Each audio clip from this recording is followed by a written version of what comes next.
Welcome, everybody, to another live episode of Strong Style here on the Outlaw Nation Network. I am one of your hosts, the Outlaw John Rocha, coming to you live from Beverly Hills, California, here in the heart of the Outlaw Nation Studios, having some fun. Wait, I'm coming to you live from the Outlaw Nation Studios here in the heart of Beverly Hills, California. I always get those things mixed up sometimes, but I'm joined as always by my companion down there in O-Town. That's what they used to call it, Orlando, Florida. That is the man himself, Aaron Turner. How are you, brother? O-Town in the house. Yeah, man. Over here chilling. A nice rainy day here in Orlando, in the city. Nice. Beautiful. Got rain coming for the next 14 days. So I'm really excited because we definitely need it for sure. Oh, yeah? Is it bad down there? Has it been, I lived in Florida for a few years. Is it one of those seasons right now where it feels like super swampy, or is it just like putrid heat?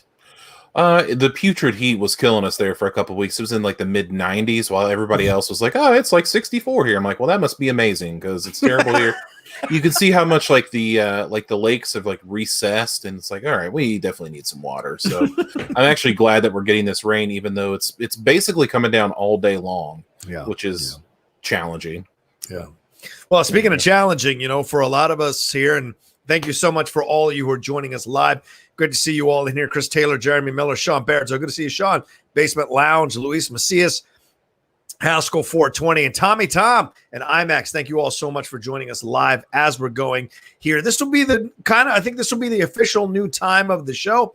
Fridays at 4 o'clock live. We'll go for about an hour and 15, depending on how we feel, depending on your questions and your super chats. We got a lot to talk about today, but we should start out the show by saying every super chat or Streamlabs that you send in will go towards a Black Lives Matter charity or foundation. Aaron Turner suggested this, and I think it's a great idea for this show. And there will be more of that coming from the Outlaw Nation next week, something I am planning or thinking about doing here, either through Twitch or the channel itself. There'll be another opportunity for people to donate and something like that as well. So we wanted to try it out here on this. Aaron suggested, thought it was a great idea. So I hope you all, when you donate, you think you're donating, you understand that you're donating to that cause, and you believe in that cause and what's happening out in our world. Because we can talk professional wrestling all we want. It's fun to do that here, but we also can't ignore what's happening out in our world right now. And we all want, I think I can speak for Aaron in saying we all want the best solution to this, and the solution is going to make people feel at peace again. And we hope that is coming around the corner, because sometimes you got to shake things up a little bit to get people to notice. And then hopefully the change comes that satisfies both sides and helps us walk forward together again as a country. We shall see. Yeah, I think this is going to be a different strong style than people are used to, and that could be a good thing or a bad thing, and you can really take it or leave it. So that's just how it's going to be. We're going to be talking about a lot of different stuff that just happened to revolve around the world of wrestling. So just strap in, folks. Yeah, it's going to be different. Certainly, and of course, as we do, as was the genesis of this show, or the foundation of the show, we'll be revisiting a classic match from the past. This one not too far in the past, actually, from 2016 NXT Takeover, DIY versus the Revival for the Revival's Tag Team Championship, NXT Tag Team Championship at that time. 2 out of 3 falls match, which was fantastic. I watched this thing twice. It was so much fun to watch. We're also going to talk about Sting, The Lost Tape, that new kind of mini documentary that dropped on the WWE Network. We're going to talk about some Kevin Owens stuff, some Adam Cole stuff, but we're going to start off, I think, Aaron, with The Rock and this presidential 8.5-minute message he posted on Instagram addressing what's actually happening out there in our world, with Black Lives Matter and the protest and the police, some of the police reactions that we've seen. He addressed all of this in 8.5-minute discussion. Please, what do you have to say about that? I mean, if you're going to have someone that's going to catch my attention and talk about something, might as well be The Rock. Yeah. Dwayne Johnson, you're going to get my attention immediately. The guy, he's not political. He even said it himself. He's like, I'm not a political guy. It's not something that I do. But he could no longer sit on the sidelines and watch all this happen and not say something. Dwayne The Rock Johnson has such a huge influence on not only the wrestling world of us as wrestling fans, but the entertainment industry as well, being the highest grossing actor that there is. Thank you, Tommy Tom, off the top.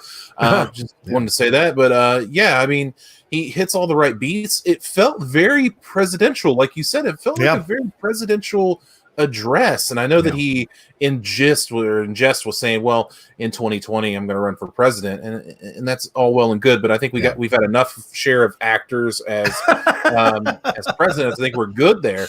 But definitely, like, if you ever seen The Rock do his address with the Lakers, when he was doing that Lakers address where he's just, oh my God, I used to listen to that thing every day. It was just so uplifting. But he hits all the right beats, as we know that he would. I don't know if he wrote it himself. I don't know if he had someone write it for him. I'd like to think that he just wrote it himself because he's that good. But I'm with The Rock. I stand with The Rock. What else can I say? What was interesting, because he straight up, listen, let's be clear about this. The Rock is a member of the WWE. The WWE, Vince McMahon is very good friends with Donald Trump. Certainly, Linda McMahon worked as the head of the Small Business Administration for Donald Trump's administration for a while. She ran and lost, but she ran as well as a Republican. So they are supporters of Trump. So I was surprised, because The Rock has not usually come out and choose sides on this. All right. The Rock adheres to the old Michael Jordan comment, which of course he kind of undercut in that Last Dance documentary when he said, Republicans buy shoes too. So a lot of people in the entertainment industry don't necessarily like to make it clear or be vocal about things politically, because they get managers, agents, executives, movie studio heads. They tell them, don't be political because Republicans buy tickets too, or don't go one side because Democrats buy tickets too. So that kind of stuff factors into their reaction. So I was surprised to see The Rock come out and do this, because The Rock has been very chummy with the McMahons. So this signaled to me that either A, there's a break here in philosophy, or B, as a half black man, he felt this was not a political issue. This was a human rights issue. And he felt he had every right to step forward and speak his piece. But also, Aaron was saying off camera, and I think there's a little credibility here, he doesn't necessarily need the McMahons anymore. He has 185 million followers on Instagram, and that is way more than Trump has, way more than Obama has. So that tells you the power of The Rock. And I saw a survey. One last thing, Aaron. I saw a survey on Newsweek. They took odds in the UK on the top three presidential candidates who they thought would go, and it's Trump, Biden, and The Rock right behind both those. That's insane. They have odds on The Rock becoming president down the road. It's in play. So at least according to the odds makers. So what did you think overall? Do you think he's stepping out from the McMahons, or this is more of a human issue, not a political issue? I think it's a human issue for The Rock. I think it's just something that he said. He's like, dude, I can't just sit back and watch this anymore. People look to me as a hero, and not only in the the metaphorical sense, but the real sense as well. A lot of people look up to The Rock just for being who he is and where he came from. I do. Exactly. $7. Like you see in the background of that video, he's got $7 hanging on the wall. That's all he had in his pocket when he came back to start professional wrestling. That's why his production company's named $7. Yeah. But I mean, it's just this guy. It transcends so much. I think more people don't know The Rock as an actor these days than they do as a wrestler. Yeah. I mean, he hasn't really wrestled competitively. I mean, he had his match with John Cena, and he was kind of around for the last couple of years or so. But I mean, WrestleMania 20, that's like 16 years ago. Yeah. When he had like a real professional match. I mean, that's a whole generation ago almost of people. Yeah. So, I mean, you got to look to people like this. These are the kind of people that need to step up and do something like this, and to say something that's going to make people listen. And I'm glad The Rock did it. And I'll follow The Rock to the end of the earth.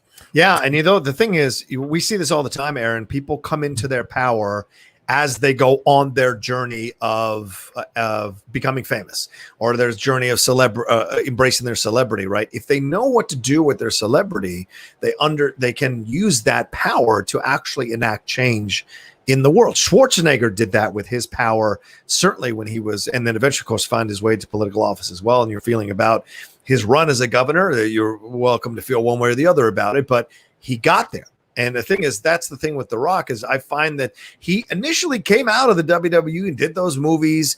Then he lost a little bit of weight, thinking he could just be a regular actor. And then he went back to the WWE for a bit, then started stacking on the weight. And I think there was a change there. And I think he's spoken about it, that something happened, and he finally understood what to do with his celebrity. We forget he was a young man in his 20s when he was rocking the world. He was a young man in his 20s with Triple H and Stone Cold. Stone Cold will be a little bit older than both of them, but certainly he was a young man in his 20s kind of figuring things out as he became The Rock. Had been rejected at first with the Rocky Maivia thing, came back with a whole new and embraced it, right? You see the kind of doughier Rock from back then, and relatively doughy is what I mean compared to what he looks like now. And this is a cherub-faced kid who's having fun, and then you see him embrace the character more and more and mature into this great promo guy. Then he steps out, does his movies, like I said, comes back, figures out he needs to lift weights. He's going to embrace being larger more. He's going to do the action thing, gets into that, and the charm, the appeal that we all saw when he was doing professional wrestling, he was able to transfer it on a massive scale with a number of action films and embrace who he really is. And we see him embracing his power more, embracing his ability to speak on issues and having that affect things. And I think that's a powerful thing to witness and watch. And our world is so crazy now, Aaron. Obviously, we get presidents from anywhere now. And so clearly, this could be possible if he actually did some, full-on research about the political issues going on and the world issues going on. You just never know, man. You just never know. That is very true. I'm sorry, I got taken aback. We just had a major super chat donation. So I got taken aback by that one, but yeah, man. The more these people speak out, like, does this feel different? Like, doesn't The Rock speaking out feel a little bit different? And I'm just throwing a random name in here because I haven't heard them speak on it. But like this isn't a Jennifer Aniston speech about St. Jude's Children's Hospital, right? Which is also another thing that you should probably donate to. But I'm just saying, like, it feels different. Like, it feels like this isn't a PR stunt. Like, it feels like they really, really, really want to talk about these issues. And I've been listening to our local sports radio station has this guy on it. His name's Brandon Kravitz. He's an excellent dude. He's my age. He's 35. And he's talking about how he learned a lot, like, from the past couple of weeks. And he said, one of the statements that he said that really stuck with me was he said, it's not enough anymore to just not be racist. Like, it's not enough anymore. It's to speak out and to be anti-racist against everything. Like, and that really took it back, because you could sit there and be like, I'm not racist. I love everybody. Right. But like, if you're not out there talking about it and firmly against it, you're kind of part of the problem. Well, because Aaron, we've seen I don't mean to cut you off. Do you want to finish your point? Okay, good. Well, we've seen this for decades, Aaron, where people do the lip service to racism, right? They're like, it shouldn't exist. I don't like it. I don't blah, blah, blah. Oh, there's organizations. Great. They'll handle it. Right. Or I come out against it. Or sometimes people haven't come out against it because they've been advised not to come out against it. John Boyega's speech there in Hyde Park, where he said, my Hollywood career may be over, but I've got to say what I need to say. He's speaking from a truthful place, because so many people of color have been told by their agents and their managers and by executives and producers on films or TV shows to keep it quiet politically, because you affect our ratings, or people won't follow you, or people won't go there. Hell, I've lost 30 subscribers to my YouTube channel over the last week of the stuff that I've been posting and the content that I've been doing. I've lost 30 to 40 subscribers on the Twitter. I've lost 100. So it's just like, these are the unfortunate ramifications if you step out and make a stand about something like this, something that is the right thing to do. And so he's speaking the truth, and you're seeing that with Boyega doing that. You're seeing that this is now crumbling. So people don't want just lip service anymore. They want action. And I think that's what The Rock spent 8.5 minutes telling people. We don't have a leader in the White House. It's what he was saying. He's essentially going after Trump, a guy who has been part of his organization, who is in the WWE Hall of Fame, by the way. There you go. He said, there's no leaders in our country right now. You need to be the leaders. If you can't find the leader, you need to be the leaders to make change. And that's powerful. That's powerful. I mean, it's almost a motivational speaker thing, or stop looking at other people for help. Help yourself, and help the world. Do it yourself. And I think that's a great message to send out to people. Well, there you go. Yeah. Let's hit some super chats again. Please. Yeah. Oh my God. Yeah. Tommy Tom said, much respect to strong style. Of course, Aaron rocking the woo. I see you, Aaron. Yes, respect. Wu-Tang. Come on. You don't like the strong style shirt? Come on now. Give some love to that. Those will be available soon at some point. Larry Lease with $2. Thank you, Larry. Appreciate that, Larry. my man. Very kind of you. And we had a massive donation from man Sean Barreto. Dude, thank you, Sean. He said, The Rock is the man. Thanks again for doing what you were doing, Outlaw and Aaron. Yeah, just let you all know what Sean is mentioning and referencing. For those of you who've joined us a little bit late, every single super chat and Streamlab you send through goes to a Black Lives Matter charity or foundation. We are going to either get in touch with Winston Marshall if Aaron's got some people who's lined up, or maybe I'll take a look at some things, and then we will send this on to them. So please send in your Streamlabs, send in your super chats. In some small way, we can send in some organization, something that helps them either bail out people or help people like be more aware of this situation. That's what we want to do. So please send in your Streamlabs, send in your super chats, ask us anything. The show's wide open. It's chock full of stuff, but the show is wide open. Please. Larry Lee says, thanks for speaking out, John. Absolutely, dude. Absolutely. Thanks again, Larry. Thanks again. I would pay so much to see The Rock do a rock bottom on Trump. No. Wouldn't we all? I don't know. I don't want violence, man. I don't want violence. Mike Shea. Oh, my God. Mike Shea, thank you so much. Shea donated $25 here. He said, much love and respect. As states start loosening their COVID-19 restrictions, do you think we'll see an influx of other wrestlers that maybe we haven't seen as much of lately? Or will the WWE continue to play it safe for the time being? What do you think, Aaron? Well, Florida today was actually we're in phase 2 today. So here in old Florida, I think yes, I think you're going to see more people coming that we haven't seen. I think that some of the releases that happened, we saw this week with Drake Maverick on NXT. If you watch NXT, that he was re-signed. I think you might see a couple more people come back. I think you might see maybe a Sarah Logan come back. I wouldn't be surprised if you saw maybe an EC3 come back, even though he's doing those amazing promos. Could be a bunch of bullcrap. Could be smoke and mirrors, and he could be coming back to WWE. Bobby Roode's been gone for a while. I mean, probably see Bobby Roode pretty soon. Yeah, I mean, all kinds of stuff. I do want to mention real quick that the reason that the Rock, this whole Rock thing got brought up to me by Haskell last night. We were talking actually in your Outlaw Nation with Dorina. We were talking about this. So he sent that to me. So thank you, Haskell. But yeah, I think you could see that. I think what Vince McMahon said in August, that's when SummerSlam is. He wants to have SummerSlam with fans.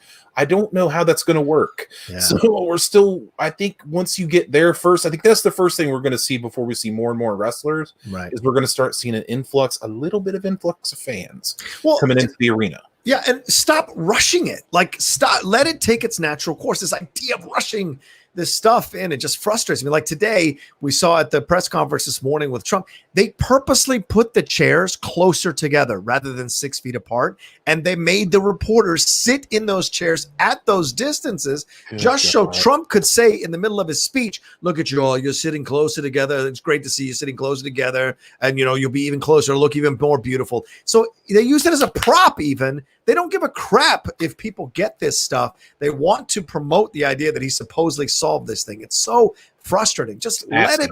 Yeah, it's right. It's asinine. Let it play out. And we'll get this back. It's just so frustrating. We talked about it last night on the show. Thanks for talking about that. We talked about it last night, Doreen and I, on our show. And we may have created a new show on the Outlaw Nation for real. We shall see. There you go. Mike Shea donated again. Thank you, Mike. He said, any subscribers lost for speaking out for human rights obviously weren't here for you. They were here for themselves. The ones that stay are the ones that will help your channel grow. Oh, thank you, Mike. That's very kind of you, bro. I appreciate it. Michael runs the Outlaw Nation Facebook page. And Mike, we've recently cast a new Schmodown reaction show that will be on that Facebook page starting next week, I think, called the Ultimate Schmodown Show. It's going to be a lot of fun from there. So anyway, I'll just let you know, those are the super chats, those are Streamlabs that have come in through so far. Please keep sending them in. We're going to talk about so many things here coming up. And what do we got next, brother?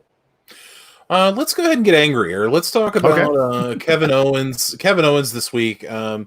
So Jackson Riker, if you guys aren't aware of who Jackson Riker is, he is one of the 3 members of the Forgotten Sons, which was an NXT team, and they moved up to the main roster. They're on SmackDown now. Jackson Riker's the bearded fella, but you may know him if you watch TNA. If you're a big TNA fan, he was Gunner in TNA, and he's coming under fire this week for a tweet that he made. Not necessarily the context of the tweet, but the end of the tweet is what really pushed it over the edge. I'm going to read here, so just bear with me. His tweet said, "Thankful for the President of the United States that we have. God bless America, built on freedom.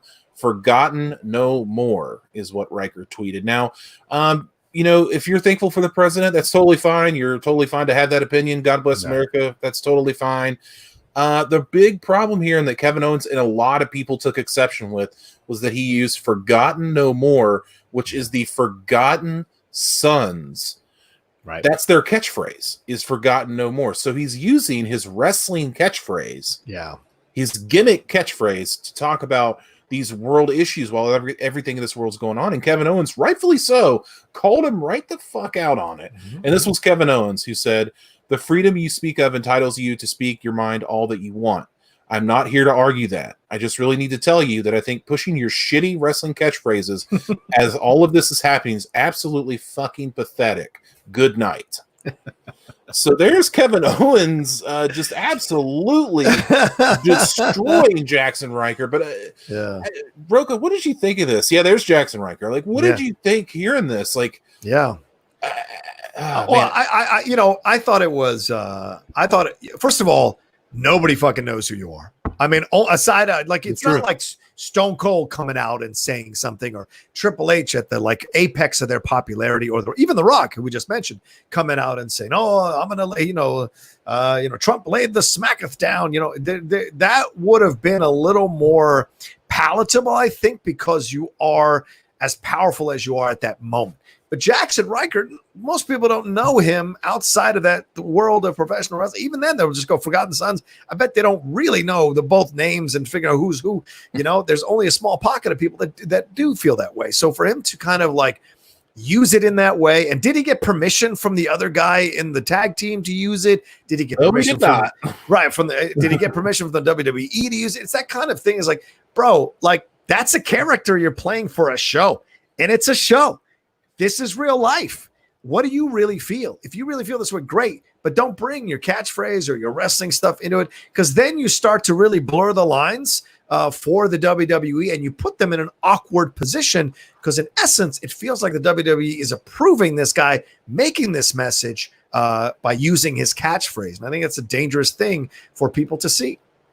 Yeah, and I don't want to make it sound like this is an isolated incident, like this is a mistake, because let me read you something from Facebook. I believe this was a couple years ago. His real name is Chad Lale. That's his real name. And there you go. There had to be a Chad. Of course. But this is from his own Facebook. He said, pretty touchy subject, but all this Black Lives Matter garbage baffles me. I challenge anyone of color or race to go watch 12 Years a Slave, the movie, and realize how good you all actually have it. Learn heritage, Christ, Gandhi, Buddha. They're all taught love and caring for others. This is all getting out of hand. I pray for this nation daily. Yeah. I mean, it's such it's such a ridiculously off base thing to say. To say hey, look, at least you're not in chains. That is the stupidest thing in the world. It's just it's like you being in an abusive relationship and the guy doesn't smack you around for 2 weeks, and you go, at least I'm not smacking you around. I'm not beating you up for 2 weeks. It's the stupidest thing in the world to compare that, because we don't all start out the same. And so for him to say that kind of thing is so irresponsible. And he's trying to school other people, but what he's saying is ignorant. So it's not educated at all. And I would love to challenge Jackson Riker. He wants to challenge a person of color. Come challenge me, Jackson Riker. Let's have a one-on-one. I'll watch 12 Years a Slave with you and then come back on the air with you and school your ass to pieces about how ridiculous that is to say, well, at least you're not in chains. You should be thankful for what you got. Bullshit. The human right, because being in chains is in a version, you can look at it right now as a figurative version of what's happening to the Black community in a way, because they feel scared about going anywhere, because anything can happen to them, because they've seen so many Black young men and women, or Black men and women, period, of any age, be hurt or beaten or killed by the police. And so they're asking for equality, for human rights, for respect, and they're asking you to listen. That's the thing that frustrates me about people like Jackson Riker and people on that side. They're trying to say, they're trying to denigrate the movement by saying that it's an unnecessary thing or that it's inappropriate thing, and they're just focusing on the looters. Or the rioters that are maybe being instigated by the police. Certainly we've seen incidents where it looks like that's happening. but they're not focusing on the peaceful protesters who are asking for change, who are very much honoring the American tradition of protesting for change. And so Jackson Riker, who was born into privilege just by being born white, he's born into privilege. What he should be doing is being quiet and just listening. I'm not saying you can't say anything.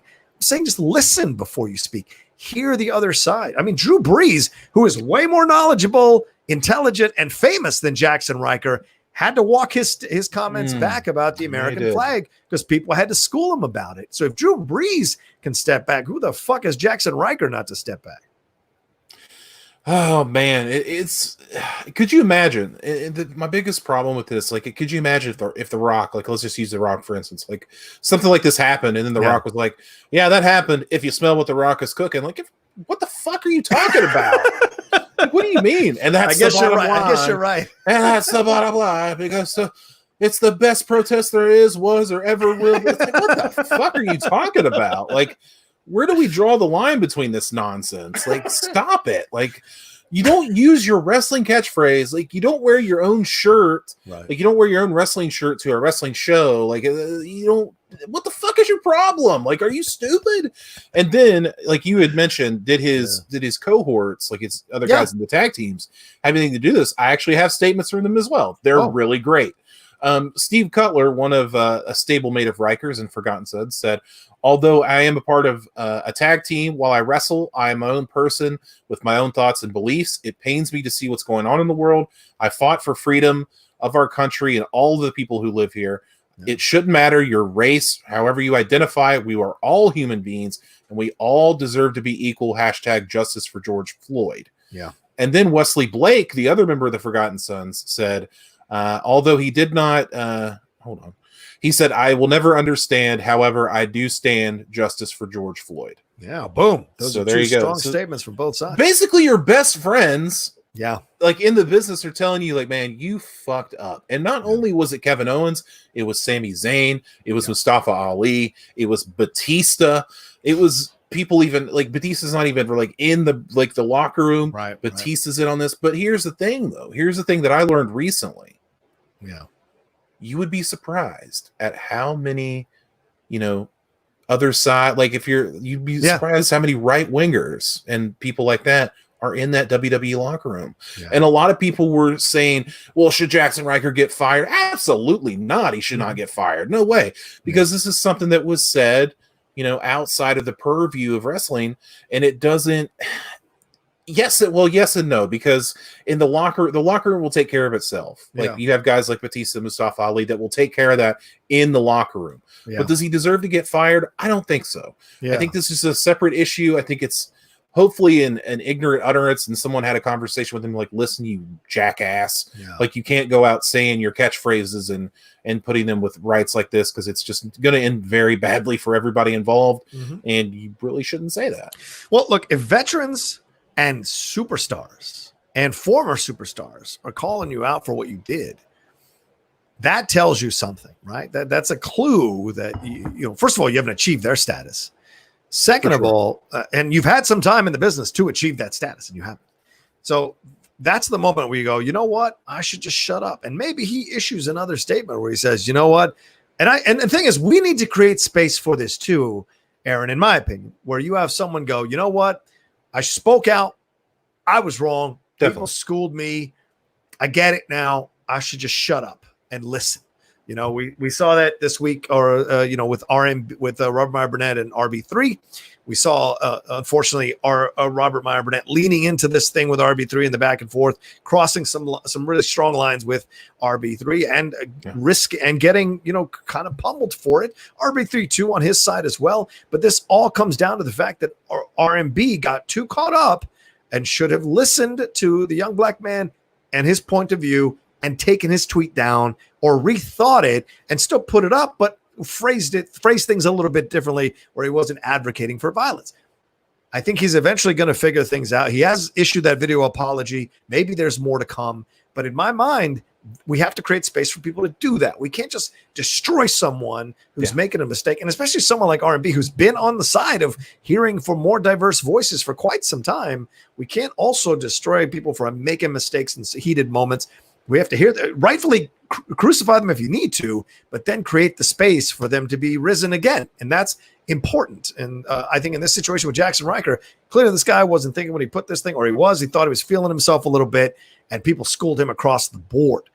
So hopefully there's a conversation happening with him where he comes out with a statement saying, hey, I made a mistake. I spoke too quickly. I shouldn't have referenced 12 years a slave as offensive. I think it's time for me to step back and listen. That's all you need to do, and people will forgive you. I don't think he should lose his job at all either, because he didn't say, screw black people, they should all die. Right. That's fireable offense. What he said was that I think, it's crap and people need to go and blah, blah. And then he mentioned Gandhi and Christ and what have you. And, it's ironic that a professional wrestler mentioned Gandhi, but yeah, that situation is the better way to go about it, in my opinion. Yeah, you're right on, man. You got to leave that space. That's something that a lot of people don't think of. That's something that I didn't think of for a long time. Being young, it's like, hey, you're done. You're over with. You're canceled. Right. Like, we're done with you. So, yeah, you got to leave that space, dude. We got some amazing super chats. Like, I keep getting distracted because I'm watching them come through. Like, yeah, let's bring them up right now. Hit him. Tommy Tom said, thumbs up to the strong style shirt. Tough finding right words. Black/Puerto Rican, adopted by a white Mormon father with white college friends who are now cops. Wow.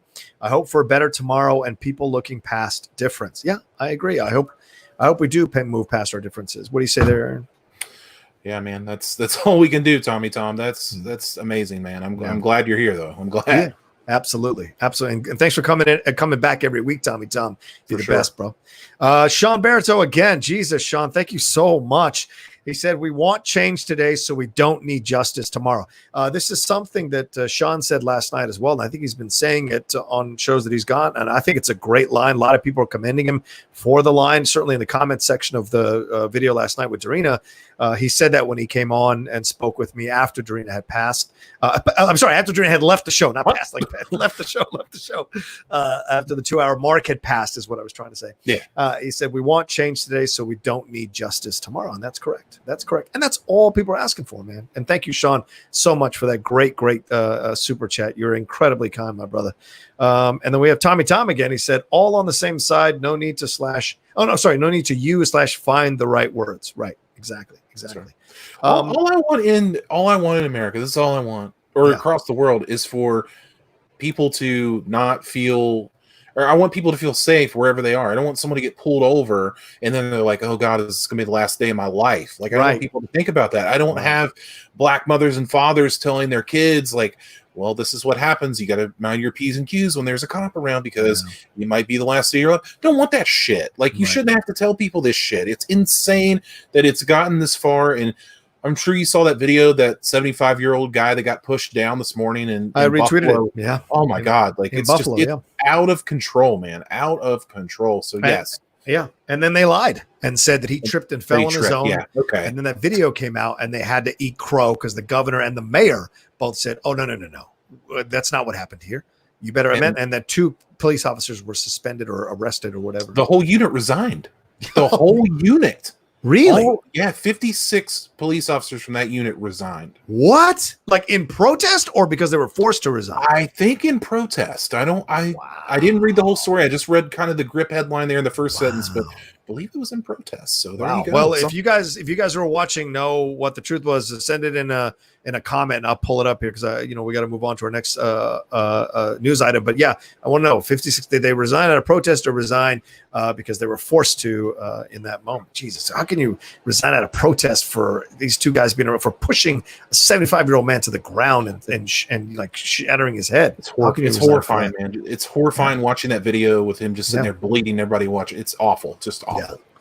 Yeah, craziness. Okay, well, let's don't forget, keep sending in your Streamlabs, keep sending in your super chats. We're going to read all of them. Maybe the show goes a little bit past an hour, depending on how this goes about, but we'd love to keep talking with you. Also, send in your Streamlabs and your super chats, and we'll be answering any questions you got about from the world of professional wrestling or the world of or whatever the subjects we're talking about here today. All right, what's up? Yeah, man, and even if it's $1, just throw in $1. It doesn't matter. Okay. So now we're going to get to 500. I'd love to get to at least 500. That would be amazing. We're on our way there. So yeah, we're at 250 right now. So go ahead. Oh, excellent. Okay, so let's get even angrier. So we're sitting here, and you actually told me about this story, or no, I told you about this story because we were talking about Hulk Hogan off air. But anyway, yeah. So Hulk Hogan's ex-wife, Linda Hogan, stuck her foot in her mouth, which seemed to be the thing of the week here in the world of wrestling. Yeah. But she had a tweet that she has since taken down and vehemently defended herself, which is just digging the hole even deeper. She said, "Watching the looting. It's all Afro-Americans. Not sure how robbing and stealing set the record straight, but if they want to be heard, they need to be civilized." Yeah. So there you go. And that actually turned into Tony Khan, the owner of AEW, All Elite Wrestling, saying that much like your ex-husband, you are also now banned from all AEW events. So score one for Tony Khan, because he came quick with that too. Yeah. So Linda Hogan banned from all AEW events, and Linda Hogan is a habitual line stepper, as Charlie Murphy would say, and I've said on the show before. And she jumped over the line this time, but Tony Khan put her firmly in her place. What do you think about Linda Hogan here? Yeah, this is tough because, I mean, first of all, the tweet is all kinds of misspellings and blah, blah, blah. So that already that conveys a person is not that intelligent. And second of all, she is that profile picture, it's all about attention for her. She's all about her brand of like putting herself in this position, and doing whatever, because she got famous off being the wife of Hogan, and Hogan knows best. But for her to say stuff like that is just, it betrays a certain level of ignorance. And sadly, some people really do legitimately feel this way. Let me tell you how to protest so I can listen to you. And it's like, what are you talking about? We tried it with the kneeling and you all went crazy. We tried it with regular protests in the 60s and 70s and you all went crazy. No way works for people. They keep moving the goalposts or shifting the goalpost on the field so that black people are never heard from. For some people, they can't quite protest the right way for them ever. They'll keep moving the goalposts so that black people have to keep changing how they convey their feelings. And enough is enough. They're human beings. They're American citizens, and they're using their First Amendment rights to freedom of speech agenda to push. You're going to focus on the rioters and the looters because that takes away the power of the 95% of the people who are peacefully protesting. So it's an ignorant statement, and she took it down. As soon as Khan responded back and it gained fire on Twitter, she took it down and deleted the post. But it's up for posterity. Everybody took screen grabs of it and have put it up to make fun of her for it. And but I think this is a good lesson too, Aaron. Those old shots from the past, they all think they're operating from a political place. But this, again, is not a political issue. This is a human rights issue. Yes. So way more people are aware of what's happening, and way more people are on the side of Black Lives Matter than on this other side that is becoming an ever-increasing small island of people who feel like, oh, they're just crazy and setting stuff on fire and being violent. Bullshit. There's millions of people that have already protested peacefully throughout the country. And so it's just like, what is the harm in listening and hearing the situation and making change for people to know? They're not saying, for lack of a better term, they're not saying fuck the police. They're saying fix the police. They're not saying fuck the police. They're saying fix the police because we want systemic change so that we can all feel like safe to call a policeman. We can all feel safe that if a policeman pulls us over, we can say to him, yeah, I was just going to the store or whatever. Steve Morris, my co-host on the Cinephiles the other day, was telling me how he and his son were walking in one of these places here in Los Angeles recently to go to the grocery store. A guy comes, a black man parks his yellow Corvette, steps out of the car, and his kid just randomly just goes, "Oh, cool car." And the black man responds and goes, "What'd you say?" And then he said, "Oh my God, I'm so sorry. I just got pulled over and accused of stealing the car by a policeman." And that's the kind of stuff that most white people, especially Linda Hogan or Jackson Riker, don't have to deal with on a daily basis, and that's the things that I think this is just listen and let's put some change in, and let's have a better world, And just for the record, who's following Linda Hogan on Twitter in 2020? Not me. I don't. Yeah, I don't right. know Neither am I. I don't know where this came from. But the thing is, like, how many states had like a peaceful protest? 50 fucking states had a peaceful protest. And yes, of course, there was looting. There was people that got arrested. But I guarantee you it wasn't 50 fucking states that did it. So I mean, what are we even doing here? Like, it blows my fucking mind that these okay boomers are over here. These old farts are telling us, like, how dare you kneel? It hurts the American flag. It's actually not an American flag issue at all. If you would have heard that the first time, it's not. It's just, God, dude, like, I can't with these people. I read these things and I just can't. I can't imagine thinking that way. I'm not saying that I'm some kind of super progressive person, but I just cannot imagine the mindset of having these kind of feelings. I just don't understand it at all. I look at the world and I see that it's in shambles and people are hurting, and the things that my family say to me is, "Oh, all lives matter." Of course they fucking do. But right now we're focusing on the black lives that are being lost every fucking day in the streets. That's what we're focusing on. And maybe when we quell that issue, maybe when we fix that issue, then we can talk about everybody else's lives. But for right now, Black Lives Matter. Sorry about that, but that's just how it is. It's usually, and the thing is, and we want to be fair here, but I got to be honest as well. And that is usually people, in my experience, the majority of people who say all lives matter are white people. And you know what? Your lives have been mattering since the birth of this country. Your lives have been mattering quite fine since the birth of this country. And so Black Lives Matter Black lives have not mattered to that level at all since they were brought over here to this country. So that's the thing that you have to factor in. Jackson, right? Oh, let's go back to slavery days. Fine, but you don't understand what you're talking about because we didn't all start in the same place. So you can't say that all lives matter thing is just such horseshit because it's a cop-out. It's a political cop-out instead of actually confronting the problem. They're not saying Black Lives Matter more. If they were saying that, then you could absolutely say all lives matter because they're trying to say their lives matter more than you. But what you're more than white lives matter or Latino lives matter or Asian lives matter. What you're inherently saying by saying all lives matter is that racism. Is that I think it's reverse racism in that you're saying all lives matter. So you're saying our lives matter just as much, if not more, than yours.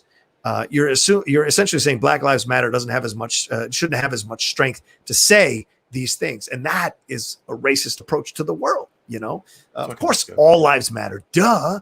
It's just a matter. It's just frustrating because I know it's just political cover, political cop out, or the Blue Lives Matter stuff is all political cop out or political cover instead of actually looking at the problem, going, you know what? Yeah, we have kind of been fucking things up for a number of decades. Let's make some changes here so people feel at peace again. People, and I don't mean to go on these rants here, Aaron, but there's things that are connected for me. I listen to people who are wives of policemen or husbands of. I saw, I had a person last night, just super chat, came in and spoke about how his wife is in Boston. She's a police officer and worries about her, and I totally respect that 1,000%. But I say, wouldn't you want to send them out into an environment in a society that isn't predisposed to be afraid of them, so that by being afraid of them they can overreact or make a wrong move or wrong turn or react in a certain way that could cause harm to your wife or to your husband? So why not have it be that the police are something that everybody is anxious to call or wants to call when there's a situation that happens. So, it's frustrating all around. My best friend in the entire world is a police officer. He's a sheriff in West Virginia. And I tell him on occasion, just out of the blue, sometimes I'll text him. I'll just say, be safe out there, man. I'm thinking about you. He and I had a long talk yesterday. It's been really, I hate this. God, it's going to sound so bad, but he said it's been really tough for him. And I don't doubt it. And he was saying, it's really hard to go to work every day when people just look at you, don't know nothing, and just think you're a racist. Right. And I just said, dude, like, I know you're not, you know you're not, and you just got to fight the good fight. That's all you can do. Right. And he goes, the world's hurting, and I feel like I can't do anything about it. I was like, dude, you're doing something about it by just going out there and doing your damn job and just doing it the way you're supposed to do. So even that's all you can do. Exactly, Aaron. And even by feeling, hey, I don't want to be called, or I'm not a racist, I don't, that you're already doing your job, because that means you're going out there with the right mentality, right? And I would turn it around on him and go, you know what it's like for black people to look at police officers and go, Jesus, I wish they'd stop looking at me like I'm a criminal. That's the reverse of exactly what you just said, as what your friend said as a sheriff. And I respect that he's feeling the weight of this. And I think every police officer should feel the weight of this, whether they're one of these people committing these actions or not. Because I guarantee you, probably a majority of those police officers have seen their fellow police officers do something that was really questionable and just had to kind of swallow their comment about it. Because if they said anything, they'd either suffer retribution, get fired, not get promoted. All of that needs to change. We always say, if you see something, say something. If you see something, say something. And I applaud your friend for having a good heart to go back out there and be like, I want to prove I'm not a racist. I'm not. And so but the juxtaposition, what he said, I don't like being looked at by other people and being called a racist. But by the same token, black people don't like police looking at them and calling them criminals. All criminals. Yeah, it's a balance. Shout out to Sean. Jesus Christ, Sean, another one. You're incredible, my man. He said in the super chat here, doing my part to help you get to your goal. Thank you, Outlaw. I can't thank you enough for what you are doing. Thank you, Sean. And thank you to Aaron for being a part of this and suggesting this. So great stuff, Aaron. Thank you, man. Aaron Turner adding to the total. Great job, everyone. Oh, thank you, Aaron. That's very kind of you, brother. Appreciate that. And then we got here from Gramash. Gramash, what's up? He said, I'm from Poland country, not on the map for 123 years. Kids were tortured for speaking Polish at school, and there was Hitler for freedom. # Black Lives Matter. Damn. Now that's hitting us with some real truth right there, like historical truth from another place, man. Damn. Well, Grimash is always in the chat, and I'm always happy to see him because I know he stays up late. I know it's late for you, man, and I really appreciate you staying up, especially with your donation and speaking that good truth and always having a good discussion, man. We always appreciate you. And if you're wondering where the Streamlabs, maybe you guys are, how do I send the Streamlabs? See right above Aaron's head, that's where you go, that address right there, www.streamlabs.com/John Rocha says, send in your donation, send in your, it could be just a donation for the foundation of the charity that we're doing for Black Lives Matter. Send in whatever you like. You don't even have to ask a question if you don't want to. So thank you so much for everyone who's donated already during the show. 156 Impulse says we need communication. # Black Lives Matter. Yeah, we do need communication. Agreed. That's all people want to see. I love this DGMC thing. He said, just because people want to see you as a villain doesn't mean you have to fear being a hero. That's a strong statement. I love that. That's very true. It's a very Harvey Dent-ish statement. I appreciate that as a Batman fan. That's true. Yeah. All right. Let's move on to something that's not as crazy as what we were talking about. So Adam Cole, baby, as everybody knows. What? Adam Cole, baby. As you know, Adam Cole, the leader of the Undisputed Era and one of the most popular wrestlers in the WWE, the wrestler of last year, 2019, as the PWI had voted him, and I did as well, because he had a hell of a year. The current reigning NXT champion, the longest NXT champion of all time, longest reigning. His contract expires here in a couple months. And he is not re-signed with the company, leading a lot of people to think that maybe Adam Cole might be headed to join his longtime girlfriend, Dr. Britt Baker, DMD, in All Elite Wrestling. Now, as an Adam Cole fan, as a person that I will name drop has met Adam Cole, and he's a fucking awesome dude, I think this whole story, this whole situation is complete bullshit. And that Adam Cole is a made man in WWE, and why the hell would he ever leave the top company on the planet when they treat him like the prince that was promised? Right. So I don't understand where this comes from. If my girlfriend was working in another company, then maybe I would consider it. But if you're the top dog, you're the top dog of the most popular brand in the company in NXT, why would you ever leave? And you have you're selling all this merchandise, you're making all this money, you are the guy, you're the anointed second coming of Shawn Michaels. Once they are protecting you. Adam Cole has been in NXT for a long time now. And they are protecting him. They are grooming him to be that top flight star in WWE in the main roster, whether he goes to Raw or SmackDown, if he's still considered a main roster. They want Adam Cole to be the face of that brand for a long, long time. Once, John Cena's gone, Rey Mysterio's gone, when Seth Rollins gets a little older, Adam Cole is going to be that guy for you. So there's no way in hell that Adam Cole right at this moment doesn't stick around with WWE. I think it's clickbait bullcrap, and I won't stand for it. I won't stand for it, damn it. Adam Cole is not going anywhere. Seems a little bit of a personal bias there from Aaron Turner, but I respect it. Adam Cole's been fantastic. He's someone I got to know watching NXT over the last few years. I thoroughly enjoyed him and the Undisputed Era. They've been incredible to watch. Really, some of the best matches of NXT include those guys always. And so Adam Cole's been fantastic. And seeing that ladder match for that first match for the North American title was one of the greatest matches I've seen in the last 10 years.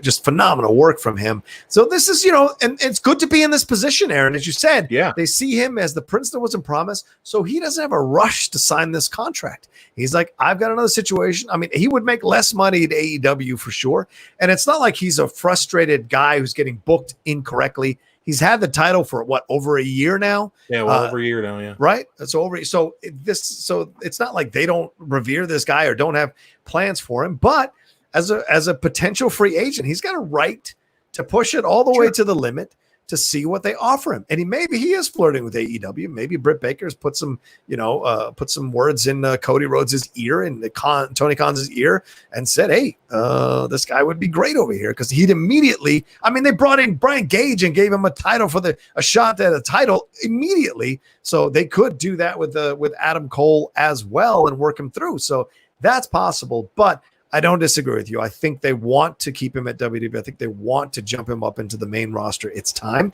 and see what they. If the Undisputed Era goes into the main roster, I think that once fans come back, can really, really revitalize what has felt over the last few months as a bit of a stale product from the WWE, both on Raw and SmackDown. So SmackDown a little bit better than Raw at this point, but that's how I would approach it. Is you got Adam Cole coming back, get all the benefits you can, man. As a wrestler, once you get to that point where you are kind of the top dog in that particular level, you want to get as much benefits and money and financial considerations as possible, because you never know when that one career-ending injury or that one injury is going to put you out, and you don't know if you're going to be able to come back. So absolutely get your money, man, and get your money as hell. I love Brian Cage. I love him to death. He's no Adam Cole. As much as I like him, he's no Adam Cole. No, I agree. He's not. And I'm telling you, man, when I say that Adam Cole is the second coming to Shawn Michaels, I absolutely mean it. Yeah. He has all the tools to be the top guy and have a run like Shawn Michaels did at the top as that a-hole champion that could turn it around and also be a babyface. Right now, they're kind of tweeners, the Undisputed Era. They're very well liked and very well cheered. Every time Adam Cole does the fingers and does the baby, everybody does it. So yeah. Everybody does it. Everybody knows it. So it'll be interesting to see if it translates further than NXT up to the main roster. That will be very interesting. But yeah, Adam Cole's not going anywhere. Don't worry about it. And if he does go to AEW, you may come back to the stream and tell me I'm an idiot. It's fine. Totally fine. All right. Fair enough. Well, Sean wants to know where we're at in the goal. From what I'm looking at right now, I don't know why it's telling me that we're only at $252.30 on the super chat, because that looks like it's more than that. Maybe it's only so much that can be donated. I don't know because I'm counting things up right here. What 132, 137, 147, 157, 257. Oh, I guess your last 100 hasn't come through yet, Sean. So I don't know if there's a limit, or I'm going to put this back up again. Maybe I need to put it back up again. Whoops, that's the other one. There's Grimace. Maybe I need to put it back up again, have it on for longer. I don't know how it registers, because you've been kind enough to send $300 in on your own. So we'll see. I don't know what's going on there, but I'll keep that up. And maybe that's the situation. Someone can school me about why a certain super chat doesn't come through the Streamlabs there to be counted. So we'll see. Maybe it takes a little bit of time, and it'll update in just a little bit. So we're certainly at almost the $400 mark. So I definitely want to get to at least 500 before we end the show. That's for sure. Yeah, and Anyway, if you can't donate, I mean, no big deal. Man. Of course, no big deal at all. It's just a thing, no big deal. Yeah. So now, after all that talk, after all that stuff we talked about, yes, Google already took the money for sure. The bank account may get it a few days later, but yeah, we're talking about the match of the week, which is from NXT Takeover Toronto back in 2016. DIY Johnny Gargano and Tommaso Ciampa versus Scott Dawson and Dash Wilder. Wait. Are we jumping? Did we miss the Sting? Do we miss it? Oh my god. I'm sorry. Yeah. Let's talk about Sting before we jump into our wrestling, our match. Yeah. It's been a long day, guys. Okay. Don't sweat it there. So, all right. So there was a mini documentary that one of my Twitter followers, JSEC Hudak, brought me into, and it was called Sting: The Lost Tape. Yeah. And it was this little mini documentary on the network. The documentary itself is only about 15 minutes. The rest of it is the match that he had with Big Bubba Rogers at Slamboree. Say that 5 times fast. But yeah, so it's this little look behind the scenes of that match and how Sting applies his face paint and really where he was in that point in his career. He was already a top guy. He'd already been world champion. He's really at the height of that Surfer Sting. Yeah. Before we got to the Crow. And the best thing about this documentary, it's very, like I said, it's very short, 14 minutes, but you get so much cool stuff. You get Brian Pillman before he was gone talking about it. You get Vader there. Yeah. You get Macho Man Randy Savage out of character, talking without the voice, brother. Who's just regular Macho Man Randy Savage, very calm. Never gonna pay him. Never gonna pay him. Yeah, never gonna pay him because, and just to even have Macho Man Randy Savage when he came over, oh my gosh, Grimash's JSEC. Hey man, okay, so cool. The cat's out of the bag there, but but yeah, so the Macho Man was talking about how Sting, he liked watching Sting in the ring. He's like, sometimes I just get lost watching him, brother. Like sometimes I forget to even tag in. Like I'm just watching what he does, and I'm just like, yeah, man, this really took me back to when I was a kid. In my, I would stay with my uncle on the weekends, and we would go to this little mom and pop video store in Ono, West Virginia, and they were the only video store in town that had WCW tapes. And this was how I would rent my tapes. We'd rent Hook, and then we'd rent Slamboree '93, and we'd watch Sting and Big Bubba Rogers go at it. And I had my hair cut in a flat top because I'm very blonde, and I rocked that for a while because of Sting. So, I mean, this just took me back. What did you think of it? Not very long, but I felt like it had good stuff in it. I mean, it is a fantastic way to spend 15 minutes of your time watching just the documentary, right? You can watch the match too, which is it's not a great match. It's not a great match, but it's I think for me as I was watching the match, you know who gets forgotten? Big Boss Man. People don't remember how good he actually was. He could put on a great match, face or heel, a great promo, face or heel, and gave you great work in the ring. And unfortunately, he's just one of these guys. It's like a character actor you've seen in 500 things. They'll never win an Oscar or an Emmy or a Golden Globe. They'll never get really that big recognition for their incredibly solid work throughout a history of projects that they've been on. It's the same thing with Big Boss Man. Big Boss Man, you could always get a good performance out of Boss Man. You may not have liked the overall match, but you always get a good performance from him. And you forget how good he was on the mic, until you watch him again. And there should be a documentary on the Big Boss Man, for God's sakes. But anyway, Sting: The Lost Tape is so much fun because when we've been inundated with Crow Sting for the last 20, 25 years, right. You forget how much of an incredible face Sting was. And Sting, I would argue, is in the top 5 faces ever in the history of professional wrestling, bar anybody. It's for me, it's like what, Hogan, Sting, and maybe Cena, but Cena started out heel. So I don't know who you go with in that other category that's been a face, just always been a face. Sting has always been, and you forget how good he was. You forget how much you used to cheer for that young, vibrant Sting. Like you said, Surfer Sting with the woo and the Stinger Splash and the Scorpion Deadlock, all of it. And it was great to see how, he talked about honestly, we talk about it now. We see these, people are really vulnerable or people really open about things. This is 1995 and Sting is saying, A, I get nervous every time I walk out there. I really don't know what's going to happen. And B, I would never call myself a superstar. That I respect. I respected that greatly. I'm always weary if people call themselves superstars. when they're actually talking about themselves, not if they're doing a character. You know what I'm saying? Right. But Sting himself saying, I'm not a superstar. I'm still the same guy, 8 years or whatever it goes, like that when I first started, and blah, blah, blah. And so he's like, and the fact that Pillman gave him love for like connecting with the fans. And, you know, that resonated with me, Aaron, if I could say that real quick, because the Outlaw Nation is built in a way to connect with the fans, to be very interactive with the fans. That's why almost all my shows are live shows, because I like interacting with the fans and hearing from them. I get excited to do that. And it was great to hear that from Pillman talking about Sting. Vader as well, giving him so much love, saying his best matches are with Sting. That's a hell of a compliment. And of course, Savage, like you said, out of character. To even the Buff Bagwell or the Marcus Bagwell interaction, Marcus Alexander Bagwell, was great. He gave love to the German dude. What's his name? Alex Wright. Alex Wright. Right.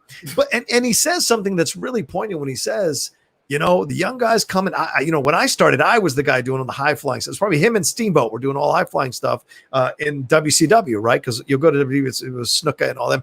But like he's like, but I see these young guys coming in and they're so athletic now. They're upping the game, so I got to up my game. And that's true in anything you do. I mean, in the Schmodown, like the Outlaw was great. And then these young guys have come in now, and young ladies have come in now over the last year or two. And it's like, oh, you got to up your game if you want to stay in this competition. So it's the same thing here. So to hear Sting talk about that, I just was really blown away. But I mean, I texted Christian right after it was done. I was like, dude, you got to watch this. It'll re-inspire you again about professional wrestling and about the Schmodown itself. So I loved it. It was brilliant. Oh yeah, I would be interested to hear what he said about that. I bet he'd be real. For some reason, I feel like he'd be real into that. Yeah, I think he'd love it, especially because it's a 15-minute thing, and he's so busy. Taking 15 minutes wouldn't kill him, for sure. I do want to bring up something Chris Taylor said in the chat. This is the way I felt too. He said when Sting said goodbye to Mean Gene at the end of the video, hit me right in the feels. Yeah, hit me right in the gut. Didn't feel good. Man, I missed the hell out of Mean Gene. Like everybody they talked to in this documentary, with the exception of Bagwell, is gone. Wow. Vader, Brian Pillman, Mean Gene, Macho Man Randy Savage, Big Bubba. Wow. Everybody's gone.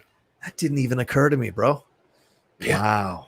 That's what makes it even cooler, because you get to see these people, before they're gone, like in their casual. Like Brian Pillman's not being the crazy person, and Vader's not being like the big mean bully guy. He's just being casual Vader. Yeah. And then you get to see Macho Man out of character. It's really fucking cool for a big little 15-minute documentary, considering that Sting is not even contracted with WWE right now. Yeah. And there's been rumors that he's going over to AEW, not to wrestle, but maybe be a manager. So we'll see what the future holds for Sting.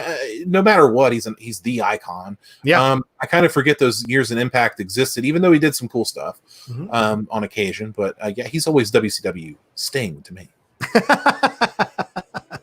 And I will double down and say that I like Surfer Sting better than the Crow. I agree. At me. Yeah, I don't I'm with Aaron on that. I'll stand right behind Aaron on that one, because I think so too. I think we got way better matches from Surfer Sting than we did from Crow Sting. And as cool as it was that it led to him beating Hogan, it never hit that apex again. Never hit that apex again. And it was always cool, but it never hit that apex again. Whereas you could do a Rolodex of the great matches Surfer Sting had with Flair and other Vader and other competitors throughout that period of his career. So yeah, I think there's way more incredible matches from that period than anything that happened afterwards. Sean, dude, you're incredible. He said, when can we get the Strong Style shirts? Take my money. Aaron, get on this thing with your sister, for God's sake. Sean, for you, yours is on me, brother. So you can DM me, and I'll get you a special one made out for you, because you've been friggin' incredible. You DM me. If you're on Twitter, I'm at Only Aaron Turner. DM me. I will get one out to you. It's on me, brother. Don't worry about it. Boom.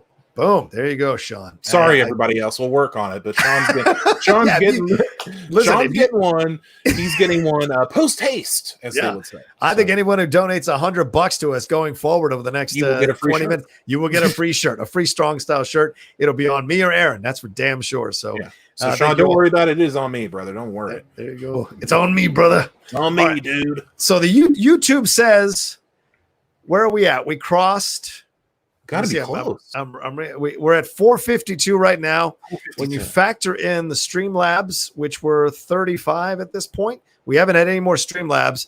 So what are we at? 487. So come on, guys, get us over that 400. Close. Is that right? I think that's right. There you go. I don't know. I'm not good at math.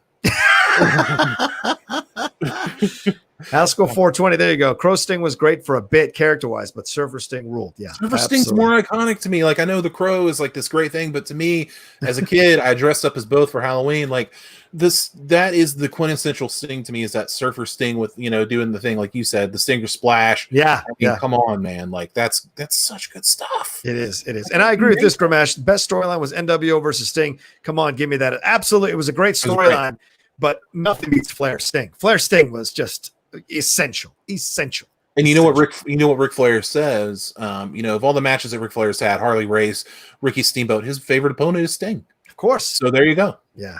They brought out the best in each other. They were so fun to watch when they were going. That's my favorite rivalry maybe ever. Maybe Stone Cold Rock comes close. Pretty damn good too. But Flair and Sting were my, because that was right when I was watching. Oh yeah, Sting versus Great Muta as well. Yes, hell yeah, that was stuff too. All right, Aaron, what do we got next, brother? All right, so now we're going to talk about the match of the week. This is from NXT Takeover Toronto 2016. DIY, Johnny Gargano and Tommaso Ciampa versus Scott Dawson and Dash Wilder, formerly known as the Revival. They were at this time. Mm-hmm. So we got to start back a little bit. I know we're over the hour mark, so I'm going to try to go through this. We started the Dusty Rhodes Classic, where these two teams were supposed to clash.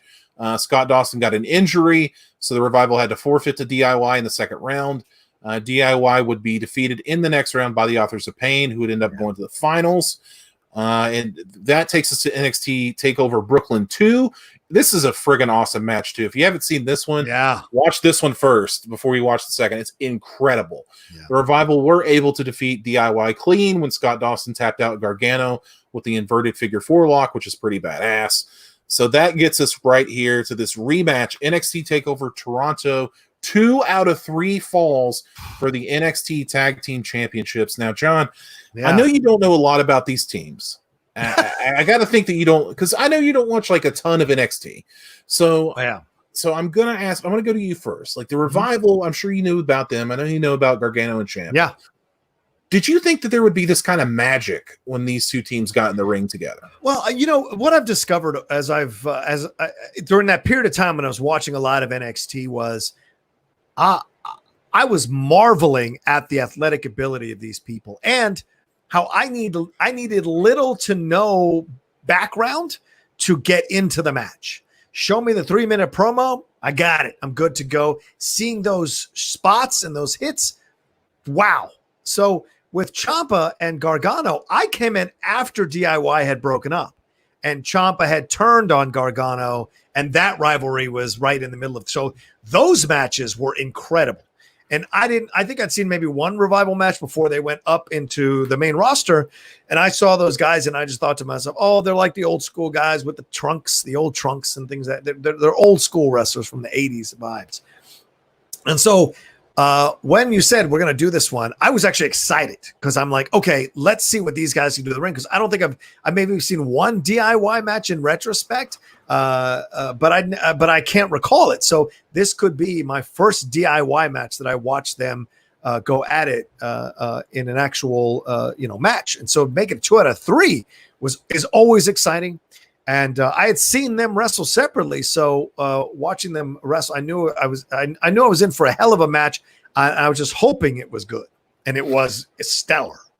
Yeah, the Revival gets the win on the first fall with the Shatter Machine, which is an excellent finisher, where Dawson lifts up your opponent and then Dash finishes it with the double knees to the face.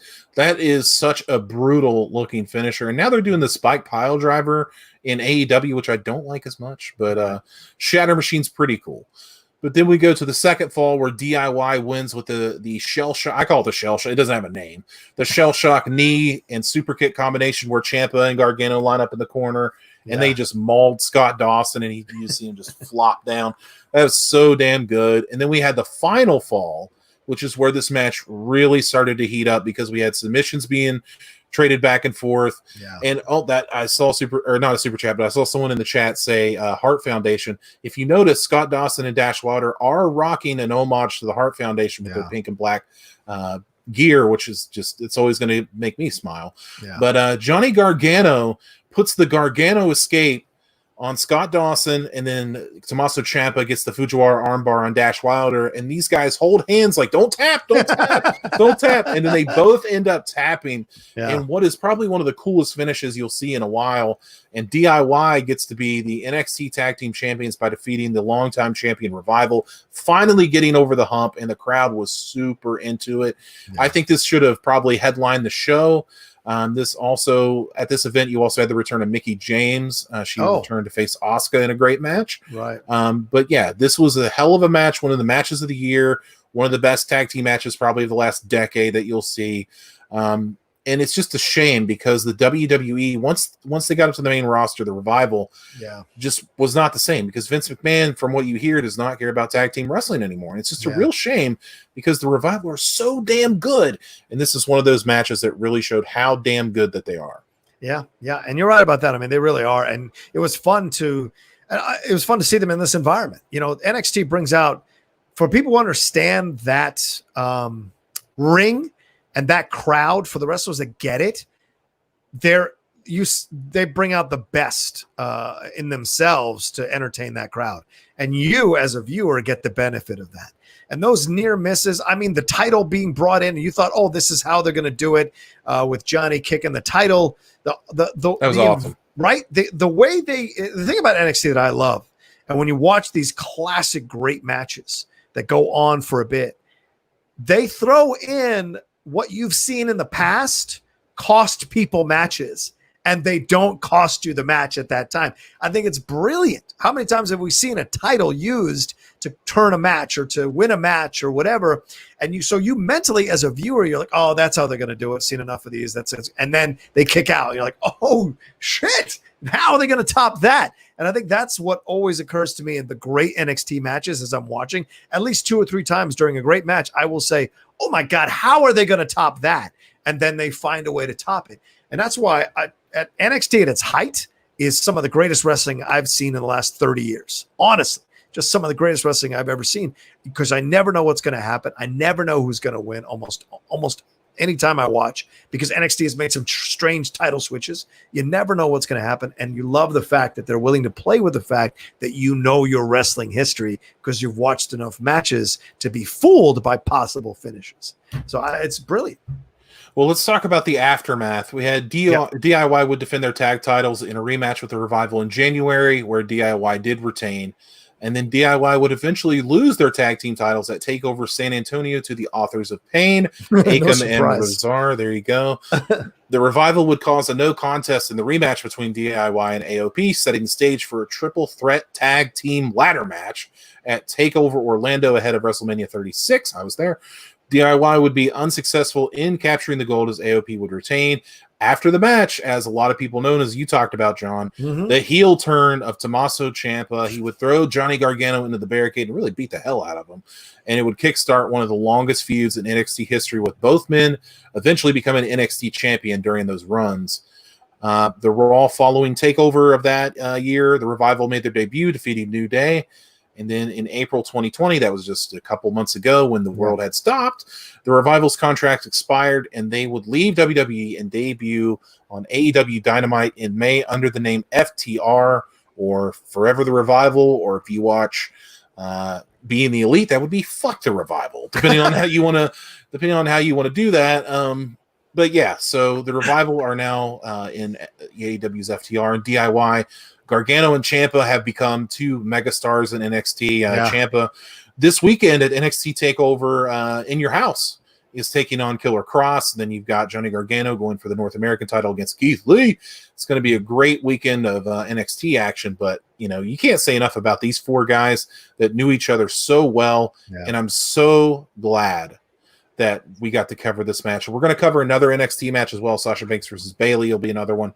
So I'm really excited to get into NXT because it's really my bread and butter of current wrestling. So how good is that ladder match? Is that one I should just watch for fun too?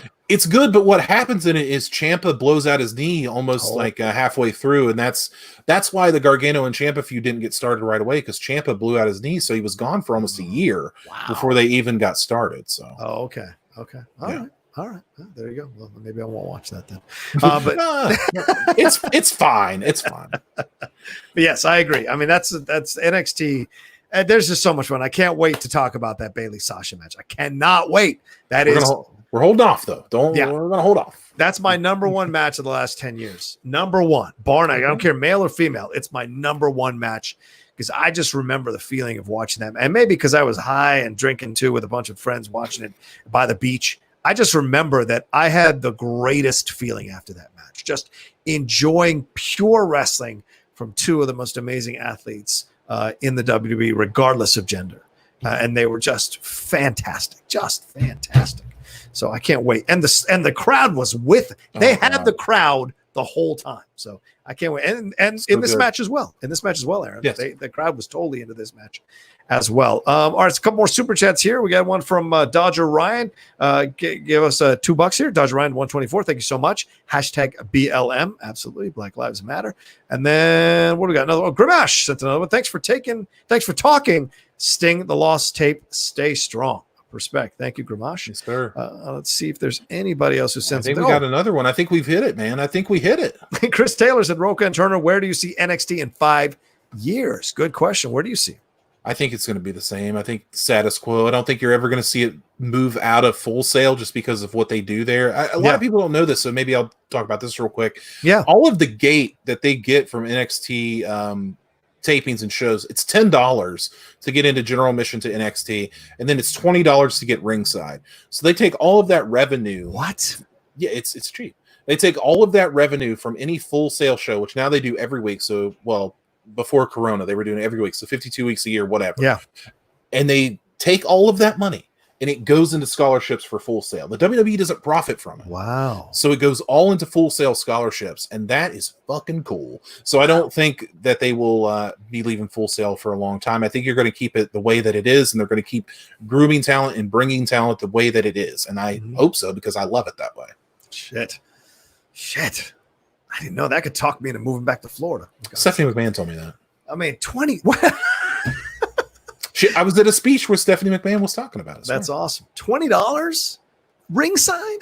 Yeah, but they're hard to get, man. Everybody gets the $10. The $10, yeah. It's like $20. You got to get there real quick.